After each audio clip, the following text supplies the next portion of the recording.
lagi dengan Miss Nora hari ini. Miss Nora harapkan kalian semangat sekalipun kita masih belajarnya dari rumah. Oke anak-anak, kita mulai belajar hari ini. Kita buka buku kita halaman 62 ya, halaman 62 pembelajaran yang keempat. Oke.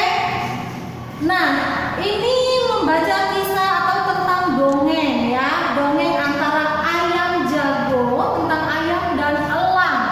Nah, tapi hari ini Miss Nora kita tidak membacakannya secara sama-sama, tapi kamu bisa bacanya dari rumah ya, karena ini adalah sebuah percakapan, jadi kamu bisa bacanya di rumah saja.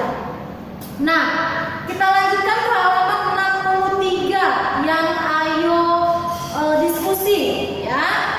Kalau yang ayo lakukannya tidak usah, karena ini kita disuruh untuk membuat kelompok. Nah, tapi karena kita masih belajar dari rumah, kita skip dulu ya. Kita lanjutkannya di yang ayo diskusi saja. Nah, coba diskusikan isi pesan cerita di atas dengan teman sekelompokmu.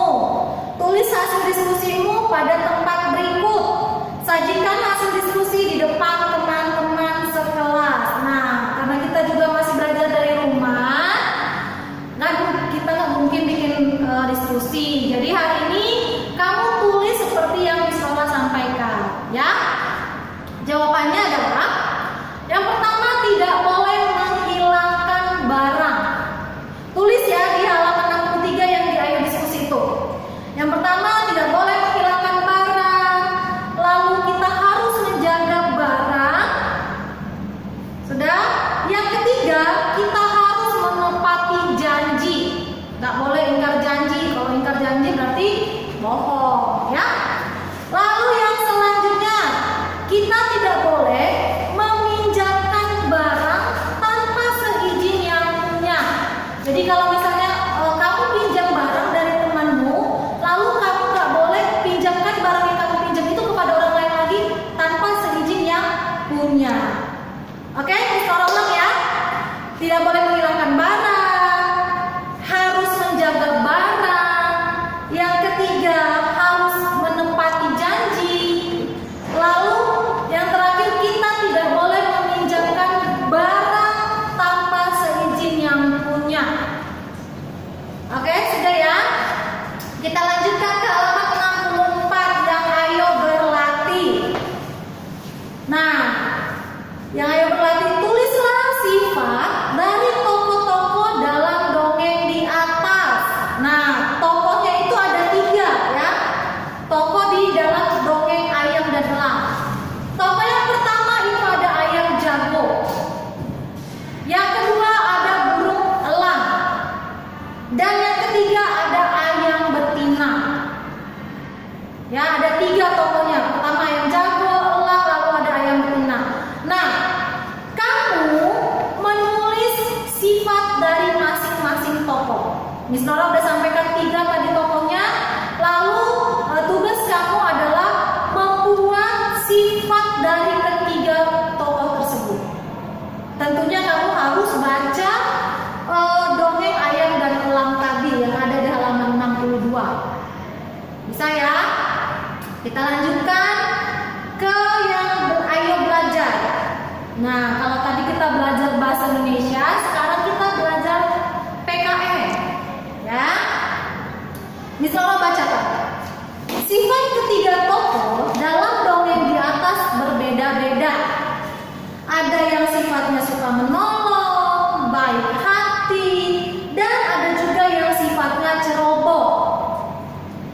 Sifat seseorang merupakan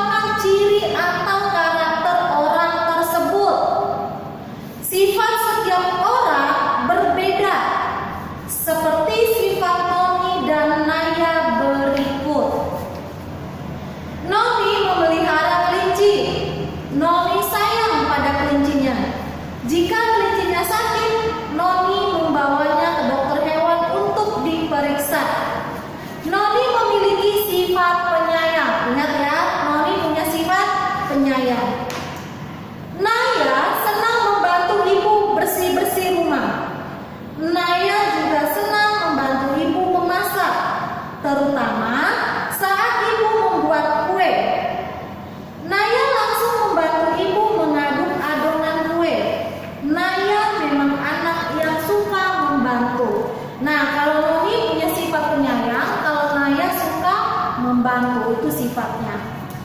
Oke, kita lanjutkan ke halaman 65 ya. Ayo berlatih. Berilah tanda centang untuk sifat terpuji. Berilah tanda centang X atau salah untuk sifat yang tidak terpuji. Yang pertama, Dina senang melihat temannya dimarahi oleh orang tuanya. Kira-kira itu sifat terpuji tidak? Tidak. Berarti kamu tandai silang, ya.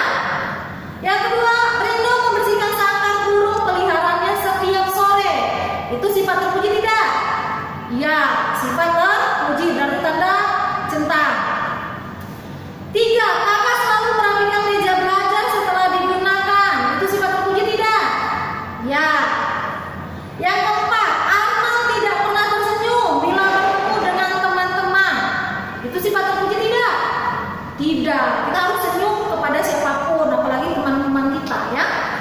Dan yang terakhir, Aldo selalu membantu siapa saja yang membutuhkan bantuan. Itu sifat terpuji tidak? Iya, itu sifat terpuji. Nah, kita lanjut ke ayo diskusi, masih di halaman 65. Itu PR kamu, ya, itu PR bukan PS.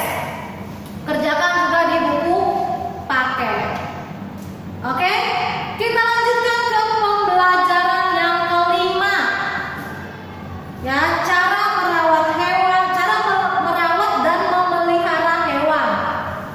Nah, untuk memelihara hewan, kita harus mengetahui kebiasaan hidup hewan tersebut. Misalnya jenis makanan dan tempat hidup yang disukainya. Berikut ini adalah hal-hal yang perlu diperhatikan dalam merawat dan memelihara hewan. Itu ada 4 cara merawat dan memelihara hewannya. Kamu bisa baca di rumah, tapi Miss Nora mau jelaskan singkat saja. Yang pertama itu kandang hewan. Jadi kalau kamu punya hewan peliharaan, sewajibnya atau sebaiknya kamu buat yang namanya kandangnya. Supaya apa? Supaya dia punya tempat tinggal, ya. Yang kedua, perhatikan makanan dan minumannya. Kamu wajib memberikan makanan dan minuman, tapi secukupnya, ya.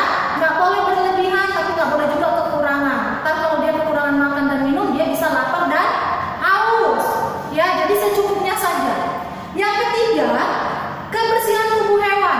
Artinya apa? Kalau kamu punya hewan peliharaan, kamu wajib memandikan, ya, dengan teratur. Misalnya sekali seminggu kah, atau 2 kali seminggu kah. Yang penting dia mandi, ya, supaya badannya juga enggak enggak gerah, gitu ya, enggak bau badannya. Dan yang keempat, pemberian vaksin dan membawa ke dokter hewan, ya. Kamu wajib kasih yang namanya vaksin. Vaksin itu untuk apa, Miss? Vaksin itu untuk daya tahan tubuhnya, ya, supaya dia tetap sehat, ya kan? Selain makanan dan minuman, dia perlu, namanya hewan peliharaan itu perlu yang namanya vaksin supaya tidak gampang kena penyakit, ya, dia bisa kuat. Dan membawa ke dokter hewan. Nah, bawa ke dokter hewan kalau misalnya dia mau divaksin atau kalau misalnya binatang peliharaan kamu sakit, ya, bawa ke dokter hewan. Atau paling tidak kamu kasih obat kalau misalnya hewan peliharaan kamu itu sakit. Oke, kita lanjutkan ke ayo jawab yang halaman 67. Nomor 1, mengapa hewan perlu dirawat dan dipelihara? Karena apa? Karena hewan adalah ciptaan Tuhan dan hewan juga bermanfaat bagi manusia, ya. Kamu kerjakan di buku PS, oke? Tapi jangan lupa tulis halamannya supaya kamu ingat itu tugasnya halaman berapa, ya. Nomor 1 itu kenapa dipelihara? Karena hewan adalah makhluk ciptaan Tuhan dan hewan juga bermanfaat bagi manusia. Yang kedua, apa manfaat kandang bagi hewan? Manfaatnya adalah sebagai tempat tinggal. Yang ketiga, apa yang harus diperhatikan saat akan membuat kandang? Nah, yang perlu kita perhatikan adalah kandang itu harus berada di tempat yang cukup udaranya, ya. Kandang harus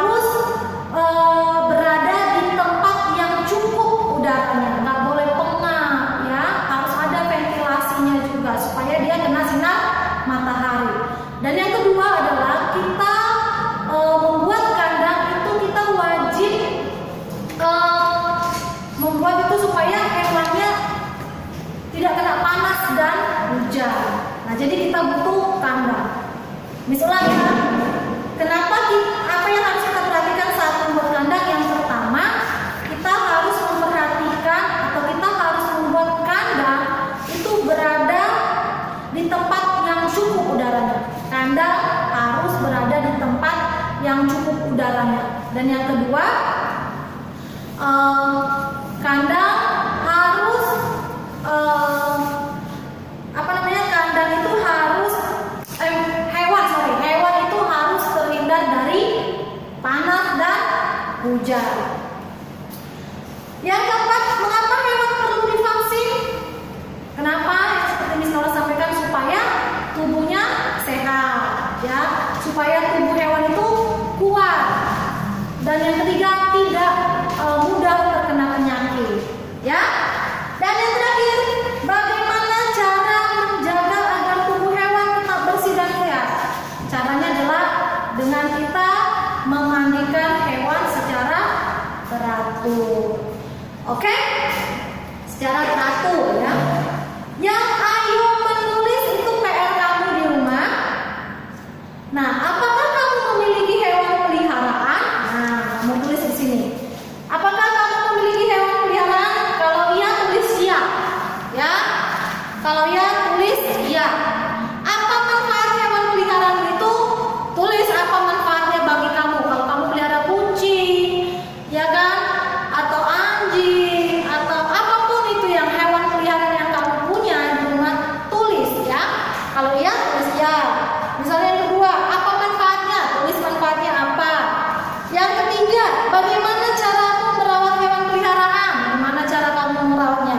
Tulis juga, ya.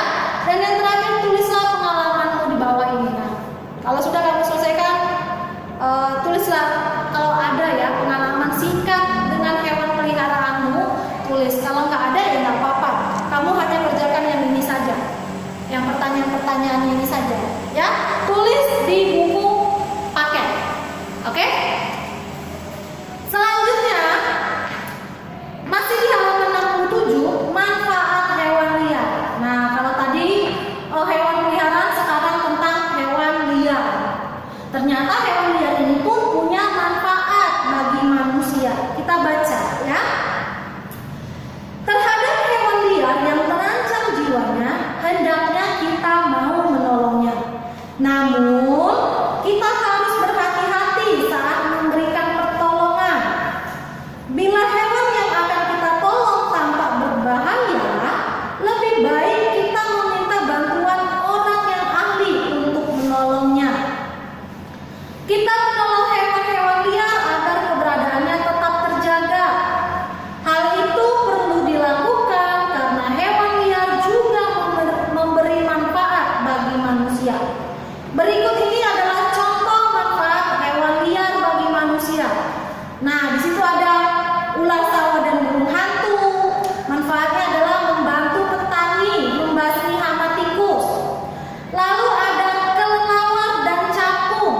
Nah, manfaatnya adalah membantu mengurangi jumlah nyamuk di lingkungan sekitar. Ya, karena capung ternyata mungkin makanannya adalah nyamuk, ya. Yang ketiga, ada burung-burung. Ya, manfaatnya adalah memakan hama ulat pada tumbuhan yang ditanam. Lalu hewan liar selanjutnya adalah lebah. Ya, lebah itu ternyata bermanfaat untuk membantu proses penyerbukan bunga tanaman di perkebunan. Dan hewan liar selanjutnya yang bermanfaat bagi manusia adalah cacing. Ya, cacing ini bermanfaat untuk membantu menggemburkan dan menyuburkan tanah untuk ditanami. Ya, itu ada beberapa jenis hewan liar yang bermanfaat bagi manusia. Kita lanjut, ayo berlatih, masih di halaman 68, ya. Itu tugas, ya, tugas bukan PR, tugas kerjakan hari ini, ya. Kita lanjut ke ayo menulis. Nah, kita disuruh untuk menceritakan secara ringkas.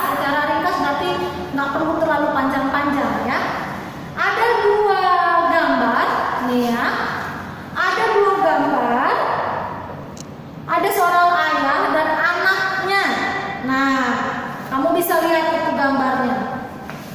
Kamu ceritakan secara ringkas apa yang sedang mereka lakukan. Ya, di dua gambar ini kamu ceritakan apa yang mereka sedang lakukan secara ringkas, secara pendek ya, nggak usah terlalu panjang. Oke, ini PR. Ya, ini PR. Selanjutnya kita masuk ke halaman 70. Ya, halaman 70. Sudah? Ini tentang PKN. Ya. Saat pulang sekolah, Rino melihat ada anak kucing terperosok ke selokan. Kasihan ya. Anak kucing mengeong-ngeong kedinginan. Rino kasihan melihatnya. Rino langsung turun ke selokan dan mengambil anak kucing itu. Meskipun bukan peliharaannya, tetapi Rino mau menolong kucing itu. Itulah Rino. Rino memang dikenal sebagai penyayang hewan.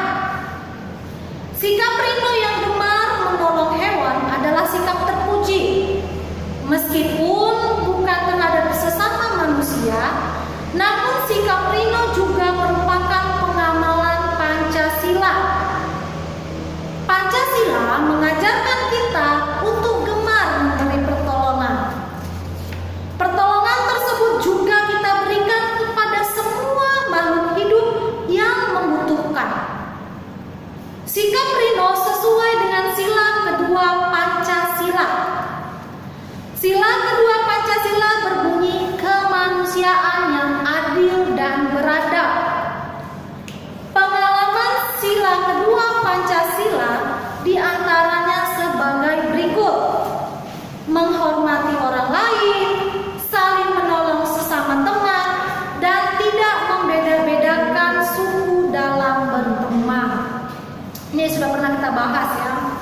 Jadi kalau kita menolong, kita tidak hanya menolong sesama kita manusia, tapi menolong sesama makhluk hidup. Salah satunya adalah hewan ya, atau binatang. Kita lanjutkan, bagaimana sikapmu? Berilah tanda centang untuk sikap yang sesuai sila kedua Pancasila. Beri tanda sila untuk sikap yang tidak sesuai dengan sila kedua Pancasila. Yang pertama, berpura-pura memberi makanan kepada hewan. Sikapnya sesuai nggak dengan sila kedua Pancasila? Tidak. Tidak ya, kita nggak boleh berpura-pura untuk memberi makanan kepada hewan. Harus tulus ya. Yang kedua, membiarkan burung untuk terbang di alam bebas. Benar atau tidak? Sesuai atau tidak? Sesuai ya. Yang ketiga, memisahkan anak kelinci yang baru lahir dari induknya. Sesuai tidak dengan sila kedua Pancasila? Tidak ya. Kita nggak boleh memisahkan anak kelinci yang baru lahir dari induknya, atau anak hewan apapun kalau baru lahir nggak boleh kita pisahkan dari induknya ya. Yang keempat, memberi penerangan lampu untuk anak ayam yang baru menetas. Iya, itu sikap terpuji atau sikap yang sesuai dengan Pancasila. Yang kelima, mengikat kucing tanpa memberi makan. Tidak sesuai dengan sikap sila kedua. Nggak boleh ya. Kita nggak boleh mengikat binatang apapun tanpa kita kasih makan atau tanpa kita kasih minum ya, nggak boleh. Selanjutnya yang terakhir adalah pelajaran matematika. Nah, ini sudah kita pernah pelajari juga ya. Kita mau mengulang sedikit tentang sikap pertukaran perkalian. Oke. Kita lihat, perhatikan halaman 71. Misalnya hanya mau mengulang ya, karena ini sudah pernah kita pelajari. Nomor 1. Titik-titik kali 7 sama dengan titik-titik kali 8. Ya, dikali. Nah, untuk mengisi yang ini dari sini. Ini kita pindahkan ke sini. Yang ini kita pindahkan ke sini. Ya. Sudah bisa ya? Misalnya yakin pasti bisa. Untuk mengisi titik-titik ini kita lihat dari sini. Nah, ini ada 8. Berarti 8 kita pindahkan ke depan, 7 kita pindahkan ke sini. Ya. Nomor 2, sekarang kasih 2 contoh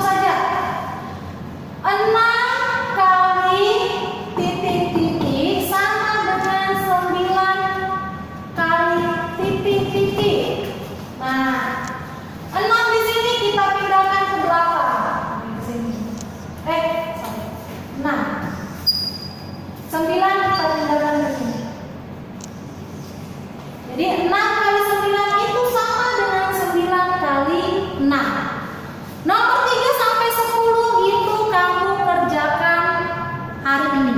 Itu bukan PR tapi itu PS. Oke anak-anak? Demikianlah pelajaran kita untuk hari ini. Tetap semangat, tetap sukacita, jaga kesehatan